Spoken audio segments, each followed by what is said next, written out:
Hola a todos y todas. Recordaréis que en un vídeo anterior estuvimos describiendo el funcionamiento cualitativo del transistor MOSFET y bueno, pues acordaos que dijimos que podíamos hablar de tres comportamientos diferentes dependiendo de la estructura de voltaje que le colocáramos. Hablábamos de si la VGS no era suficientemente grande y por tanto no teníamos canal formado, hablábamos de un comportamiento tipo circuito abierto, es decir, que si la VGS era menor que un determinado voltaje umbral, no había corriente entre drenador y fuente, esa zona la llamamos zona de corte. También dijimos que si aumentamos la VGS por encima de VT, se forma un canal, se induce un canal que hace que al variar VDS valores pequeños, el comportamiento sea como el de una resistencia. Si VGS es mayor que VT y una VDS pequeña, comportamiento de resistencia. A esta región de funcionamiento le llamábamos zona óhmica. Nos queda por determinar cuál sería el valor de esa resistencia.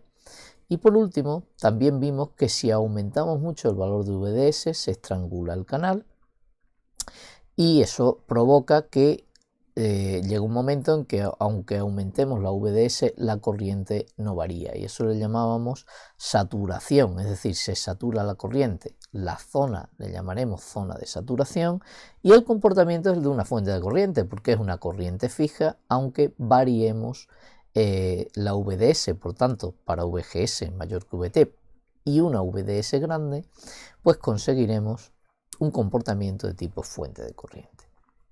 Claro, la pregunta aquí es de qué depende esa I sub C. Bien, pues el análisis físico del sistema transistor MOSFET nos llevaría a un modelo matemático que nos daría, bueno, pues de qué depende el valor de esta resistencia o de qué depende esta fuente de corriente que tenemos aquí, ¿no? Bien, nosotros no vamos a hacer ese análisis matemático que nos llevaría a las relaciones IV, pero sí que las vamos a describir. Y las relaciones IV que más nos interesan, acordaos del estudio que hicimos del transistor al principio, en otro vídeo, por supuesto, la que nos interesa es la corriente en función de la VDS para diferentes valores de alguna variable del terminal de control, que en nuestro caso es la puerta. Bien, en nuestro caso esa variable del terminal de control va a ser la VGS y a nosotros nos interesa la I sub D en función de VDS. Esta estructura que tenéis aquí de circuito nos permitiría, variando VGS y VDS, hacer estas curvas que tenéis aquí, que no son más que la relación I sub D frente a VDS, I sub D frente a VDS, para diferentes valores de VGS. Y veréis cómo el comportamiento está perfectamente, o sea, los tres comportamientos que hemos visto antes están perfectamente incluidos en esta gráfica. El primer comportamiento, el de corte, lo tenemos justamente aquí abajo, la corriente es cero y para cualquier curva que intentemos hacer con VGS menor que VT, por mucho que variemos VDS, la corriente siempre es cero. Ahí tendríamos la zona de corte. Sin embargo, para valores de VGS mayores que VT, como veis, ya las curvas no son cero, sino que tenemos diferentes valores de corriente, ¿no? Dependiendo de la VDS. Y sí que se observan los dos comportamientos que decíamos antes, el comportamiento de resistencia y el comportamiento de fuente de corriente, la zona óhmica y la saturación. Bien, para valores bajos de VDS, los tenemos aquí, veis que el comportamiento es como una recta con una determinada pendiente. La pendiente aumenta con los valores cuando aumenta el valor de VGS. Bien, el comportamiento de recta es el comportamiento de resistencia, porque esto es I sub D frente a VDS. I sub D será 1 partido por R multiplicado por VDS y nos daría una recta de pendiente 1 partido por R. Por tanto, la resistencia, como la pendiente es tanto mayor cuanto mayor es VGS, la resistencia es tanto menor cuanto mayor es VGS, pero todavía no sabemos exactamente con qué relación, ¿no? Y de qué depende. Sí que sabemos que disminuirá con VGS, ¿no? Cuando aumenta mucho el canal, ya la resistencia empieza a variar, empieza a aumentar porque el canal se deforma y se va estrangulando, la resistencia va aumentando y llega un momento en que el canal se satura y entonces entramos en la zona de saturación, que es el comportamiento de fuente de corriente, porque la corriente es fija independientemente de que variemos o no el valor de VDS. Aquí veis que la segunda ecuación de aquellas dos ecuaciones que dijimos que la estructura física del transistor nos iba a dar, la segunda ecuación es tan simple como que la I sub G siempre es 0 en este transistor. En esta simulación, por fin lo he conseguido, que tenéis aquí, bueno, aquí vamos a simular el comportamiento, las curvas, a tratar de obtenerlas, justamente el mismo circuito que habéis visto antes, pero tratamos de obtener el comportamiento mediante simulación variando la VGS de 0 a 4 voltios, de 0,5 en 0,5 y haciendo la curva I sub D frente a VDS. Bien, si ejecutamos la simulación y sacamos la corriente, como veis, obtenemos efectivamente el tipo de curva que hemos visto antes, ¿no? Fijaos que la verde, esta que tenéis aquí abajo, hay varios valores, ¿no?, que provocan que la corriente sea cero, porque la VT es del orden de 2 voltios, de 1,6, 1,7 en este transistor, o sea, hasta 2 voltios.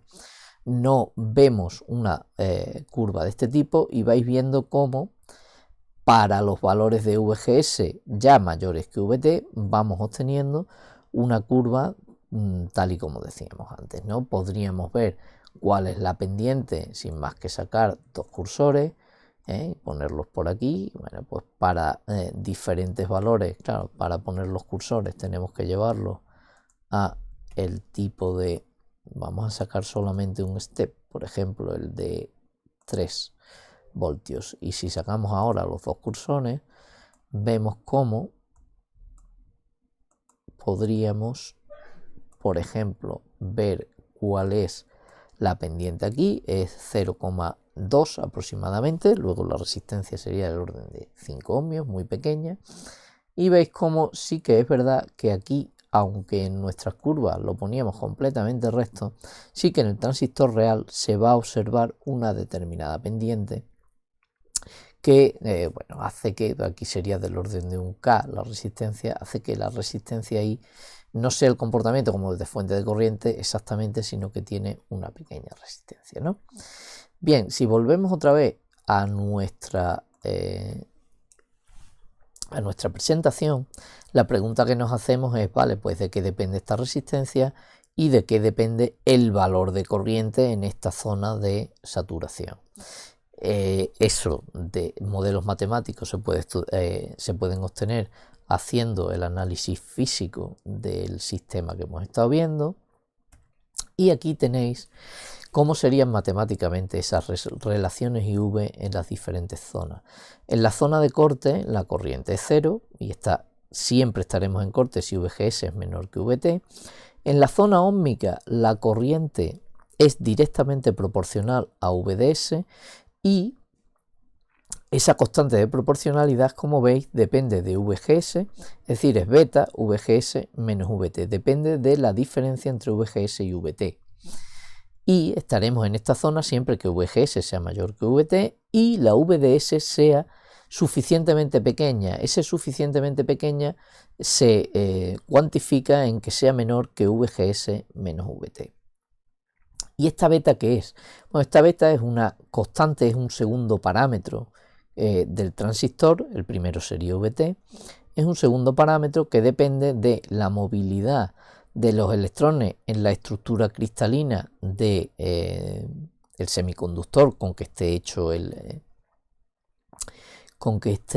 nuestro transistor. Cox es la capacidad por unidad de área del óxido, se llama así, pero básicamente es un parámetro que, bueno, nos indica, nos caracteriza cómo es la zona de aislante que tenemos en la unión MOS entre el metal y el semiconductor, ¿no? Sobre todo depende de las características del óxido de silicio, porque el aislante suele ser óxido de silicio, y de la anchura de esa capa de óxido de silicio.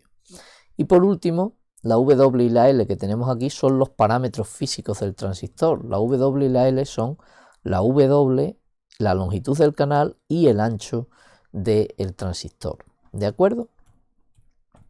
Por tanto, daos cuenta que esta beta es la que me determina a mí al final cuánto es la resistencia equivalente, ¿no? Porque si os dais cuenta, este comportamiento es como el de una resistencia cuyo valor es 1 partido por beta VGS menos VT. ¿De acuerdo? Y por último, en la zona de saturación, la corriente será también proporcional a esta beta y también depende de VGS. Y cuidado, porque hemos dicho que el comportamiento es como el de una fuente dependiente, pero no es una fuente linealmente dependiente. La corriente no depende de VDS, solo depende de VGS, pero depende del cuadrado de VGS menos VT.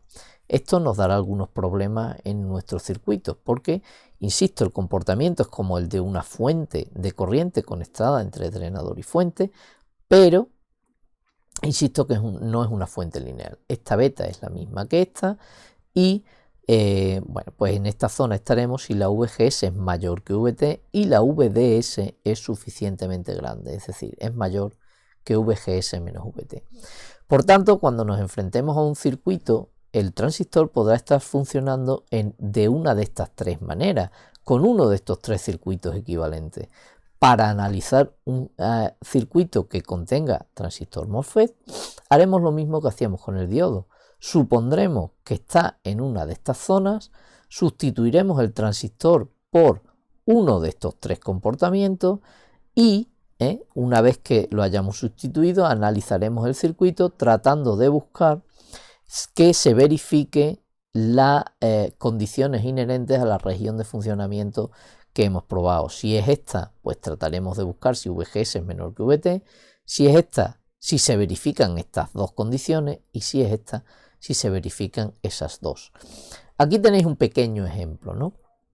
Es un circuito muy sencillo en el que me dan una resistencia de 15 kiloohmios, el transistor NMOS que tiene la puerta conectada al drenador y la fuente conectada a la referencia. Y aquí lo que tenemos es una fuente de 10 voltios, como dibujo después en los circuitos equivalentes.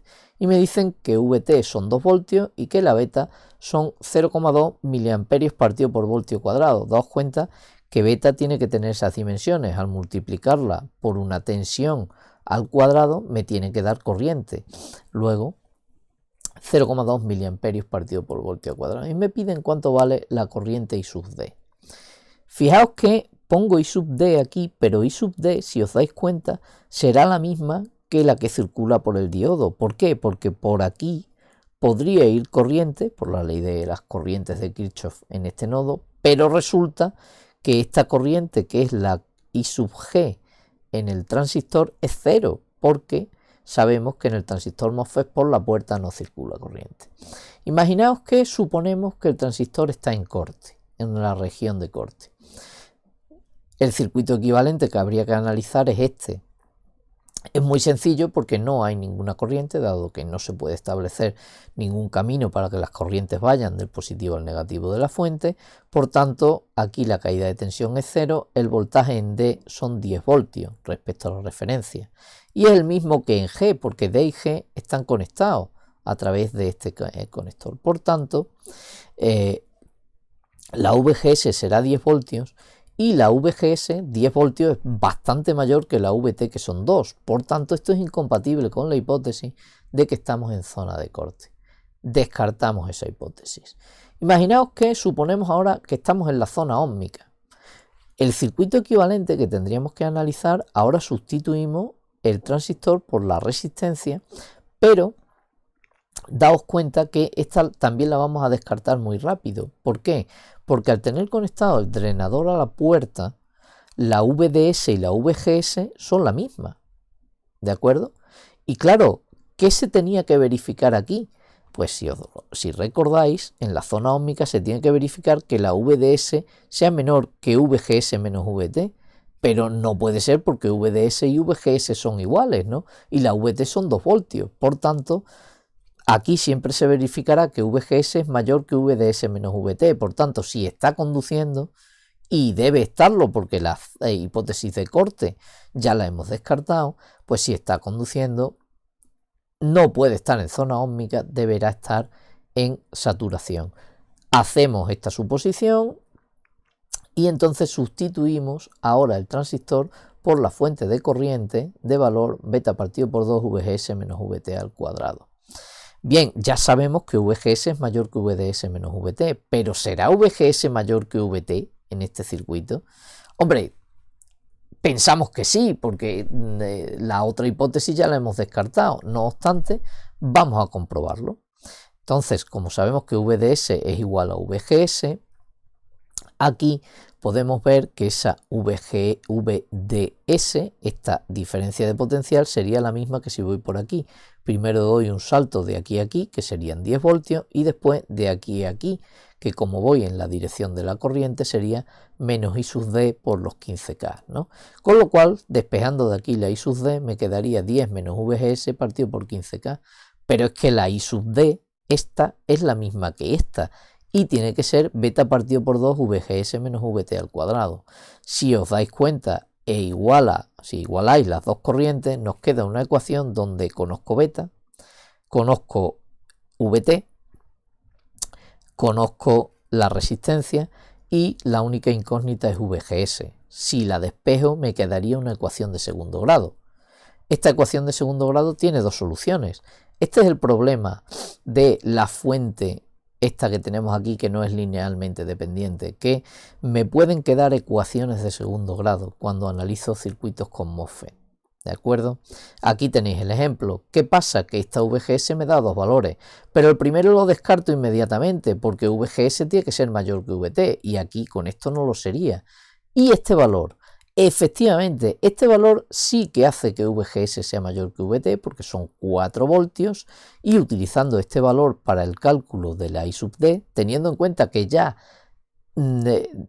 sé que la hipótesis es correcta porque se verifican mis dos condiciones, pues lo único que tengo que hacer es sustituir la VGS aquí y me sale que la I sub D serían 0,4 miliamperios. Bien, pues vista la metodología para analizar circuitos que incluyen transistores MOSFET, lo único que nos queda para terminar la descripción de estos transistores es hablar de los tipos que podemos encontrar y un poquito más de algunos modelos y algunos modelos típicos. Bueno, dentro de los tipos de los transistores MOSFET, nosotros lo que hemos visto es el transistor NMOS, que se llama transistor MOSFET de enriquecimiento, porque sin voltaje aplicado en la puerta, como hemos visto, no tienen formado canal, y para formar el canal nosotros tenemos que aplicar un determinado voltaje, ¿no?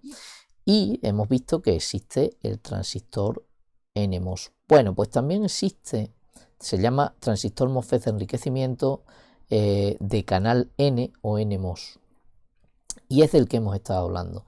También existe, se puede fabricar el transistor MOSFET de canal P o PMOS. Sería esta estructura que veis aquí, que es simétrica completamente a la anterior.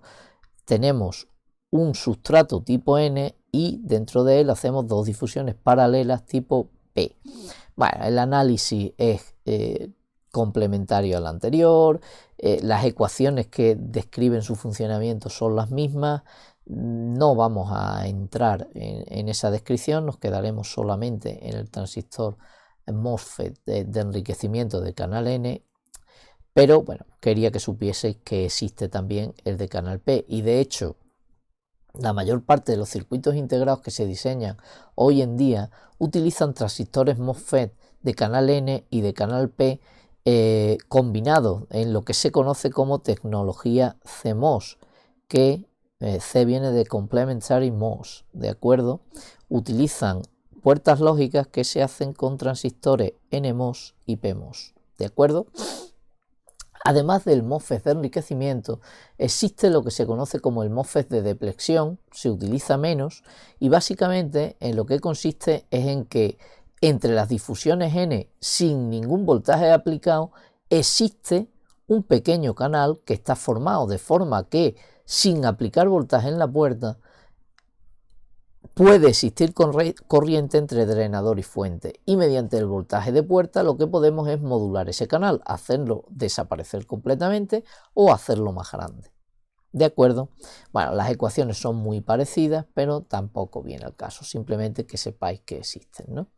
Respecto a ejemplos y algunas características de transistores MOSFET, bueno, pues aquí tenéis varios modelos de transistores MOSFET de enriquecimiento.